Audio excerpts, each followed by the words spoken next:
Johnson ഒപ്റ്റിക്കൽസിൽ തിങ്കൾ ബുധൻ വെള്ളി ദിവസങ്ങളിൽ രാവിലെ 10 മുതൽ ഉച്ചയ്ക്ക് 1 മണി വരെ കണ്ണ് ഡോക്ടറുടെ സേവനം ലഭ്യമാണ്. എല്ലാ ബ്രാൻഡഡ് ഫ്രെയിമുകളും ഇവിടെ ലഭ്യമാണ്.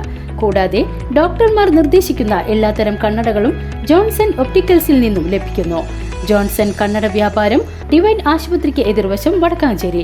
വാഹനം വാങ്ങി പണം നൽകാതെ മറിച്ചുവിറ്റെന്ന കേസിൽ 4 പേർ ഷൊർണൂരിൽ അറസ്റ്റിൽ. അനങ്ങനടി പാറൂക്കോണം കോട്ടക്കുളം ഹംസയുടെ മിനി ട്രക്ക് വാഹനം വിൽക്കുവാൻ നൽകി പറ്റിച്ചുവെന്ന പരാതിയെ തുടർന്നാണ് arrest.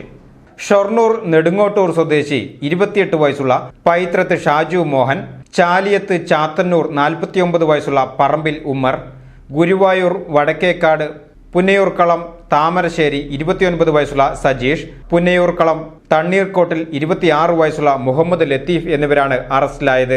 Ananganadi Pavukkonam കോട്ടുകുളം ഹംസയുടെ mini truck വാഹനം വിൽക്കാൻ വാങ്ങി പറ്റിച്ചുവെന്ന പരാതിയിലാണ് അറസ്റ്റ്. കഴിഞ്ഞ ഫെബ്രുവരി 6-ന് ഹംസയുടെ ഉടമസ്ഥതയിലുള്ള മിനി ട്രക്ക് വാഹനം ഷാജു മോഹൻ 30,000 രൂപ അഡ്വാൻസ് നൽകി കൊണ്ടുപോയിരുന്നു.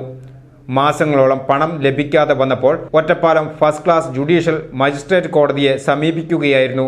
കോടതിയുടെ നിർദ്ദേശത്തെ തുടർന്ന് സെപ്റ്റംബർ 2-നാണ് ഷൊർണൂർ പോലീസ് കേസെടുത്തത്. തുടർന്ന് നടത്തിയ അന്വേഷണത്തിലാണ് ഷാജു മോഹൻ വാഹനം സജീഷ് മുഹമ്മദ് ലത്തീഫിനും ഇദ്ദേഹം ഉമ്മറിനും കൈമാറിയതായി കണ്ടെത്തിയത്. ഉമ്മർ ഈ വാഹനം വിറ്റെങ്കിലും പണം നൽകിയില്ല എന്ന് പോലീസ് പറയുന്നു.